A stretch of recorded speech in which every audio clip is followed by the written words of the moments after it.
एक छोटे से गांव में दो सहेलियां अनीता और बनीता रहती थी। अनीता और बनीता में बड़ी गहरी दोस्ती थी। अनीता की एक बेटी भी थी। अनीता के पास एक बहुत ही सुंदर हार था। वो हार बहुत ही पुराना था। उसकी कीमत करोड़ों में थी। एक दिन की बात है कि अनीता और बनीता दोनों आपस में बैठी बातें कर रही होती हैं। तो अनीता ने बातों ही बातों में बनीता को अपने हार के बारे में बताया। इतना पुराना हार है? हाँ हाँ, बहुत ही पुराना है और इसकी कीमत करोड़ों में है। मुझे तो यकीन ही नहीं हो रहा। फिर अनीता अपना हार बनीता को दिखाती है। ये देखो मेरा हार। हाँ हाँ, ये तो बहुत कीमती लग रहा है। इस हार को देखकर बनीता के मन में लालच आ जाता है और वो हार को चुराने का सोचने लगती है। फिर बनीता अपने घर चली जाती है। फिर घर जाकर वो सोने लगती है, पर बनीता को नींद नहीं आ रही होती। वो हार को चुराने की तरकीब सोचने लगती है। अगर ये हार मुझे मिल जाए तो मैं करोड़ों की मालिक बन जाऊंगी। ऐसा सोचते सोचते बनीता को नींद आ जाती है और वो सो जाती है। इधर अनीता भी अपनी परी जैसी बेटी के साथ सो जाती है। अनीता सुबह उठकर अपने घर के कामों में लग जाती है। काम करते करते रात हो जाती है। फिर अनीता और परी खाना खाकर सो जाते हैं। जब अनीता और परी सो रहे होते हैं तो बनीता हार चोरी करने के लिए अनीता के घर में दबे पांव आ जाती है और अनीता को बेहोश करने लगती है। अनीता की आंख खुल जाती है। कौन हो तुम? कौन हो? छोड़ दो मुझे, छोड़ो छोड़ो, मेरा दम घुट रहा है, छोड़ दो मुझे। तभी परी की आंख खुल जाती है और बनीता अनीता को मार देती है।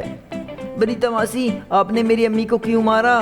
मैं आपको नहीं छोड़ूंगी, रुको। तभी बनीता परी को भी मार देती है और संदूक से हार चुरा लेती है। परी मरने के साथ ही चुड़ैल बन जाती है और रोने लगती है। तूने मुझे मारा, मेरी माँ को भी मार डाला। इस हार के लिए मैं तुम्हें नहीं छोड़ूंगी। और फिर परी इस हार के अंदर चली जाती है। बनीता उस हार को लेकर अपने घर चली जाती है और उसे छुपा कर रख देती है और सोचने लगती है, कल ही मैं इस हार को किसी अच्छे व्यापारी को बेच दूंगी और यहाँ से दूर चली जाऊंगी। रात काफ़ी हो चुकी थी तो उसे लेटते ही नींद आ जाती है। सोते सोते बनीता को महसूस होता है कि उसके पास कोई खड़ा है। तभी उसकी आंख खुलती है। वो देखती है, वो हार को एक भयानक चुड़ैल के रूप में बदलता देखती है। वो चुड़ैल कोई और नहीं, परी होती है। तुम्हें तो मैंने मार डाला था ना, छोड़ो मुझे, छोड़ दो। ऐसे ही मारा था ना तुमने मेरी माँ को। जब सुबह होती है तो चुड़ैल गायब हो जाती है। बनीता बुरी तरह घबरा जाती है। आज इस हार को बेच के जल्द ही कहीं दूर जाना होगा मुझे, नहीं तो ये चुड़ैल मुझे मार देगी। बनीता उस हार को लेकर एक बड़े व्यापारी के पास जाती है और वो हार देकर भारी कीमत ले लेती है। फिर वो व्यापारी उस हार को लेकर अपने घर चला जाता है और अपनी पत्नी को वो हार दिखाता है। जैसे ही उसकी पत्नी हार पहनकर देखती है तो वो हार उसका गला दबाने लगता है। अरे अरे, मेरा गला दब रहा है, अरे गया मेरा गला, मेरा दम घुट रहा है। व्यापारी की पत्नी उस हार को अपने गले से उतार कर फेंक देती है। देखते ही देखते वो हार एक चुड़ैल में बदल जाता है। मुझे जहाँ से ले जाओ, मुझे जहाँ से लेकर आयो वहीं छोड़ दो। व्यापारी और उसकी पत्नी उससे पूछते हैं, तुम यहाँ इस हार में कैसे आई? मेरा नाम परी है। मेरी माँ की सहेली ने हार की वजह से मुझे और मेरी माँ को मार डाला। तुम लोगों से हमारी कोई दुश्मनी नहीं है। जिस औरत से तुम हार खरीद कर लाए हो उस औरत के पास छोड़ाओ मुझे। मैं और मेरी माँ ने उसका क्या बिगाड़ा था जो उसने हमें मार डाला? अगर तुमने वापस उस औरत के पास ना छोड़ा तो मैं तुम्हें भी मार डालूंगी। ठीक है, हम सुबह होते ही तुम्हें बनीता के घर छोड़ आएंगे।